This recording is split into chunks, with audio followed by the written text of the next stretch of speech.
அம்மா ரெட்டியா? நடமாடும் சபமா நான் இங்கே இருக்கேன், விதி செய்த சதியா தெரியலம்மா.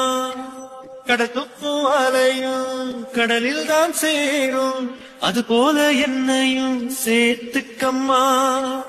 ரீனா உன் பொண்ணு தானே? உன் பிள்ளை என்று ஊர் சொல்லும் போது எனக்கே நான் யாரோ என்றால் போதே. ஆமா தேவ், ரீனா என் பொண்ணுதான். மொத்த சொந்தம் நீ இருந்தால் போதும் அம்மா, மொத்த பூமி எனக்கே தான் சொந்தம் அம்மா.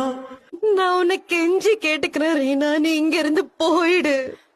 என்ன சுத்தி என்னென்னமோ நடக்குதம்மா, கண்டதெல்லாம் கனவாகி போயிடுமா. தூக்கத்துல உன்ன நானும் தொலைச்சேனம்மா, தேடித்தர தெய்வம் வந்து உதவிடுமா.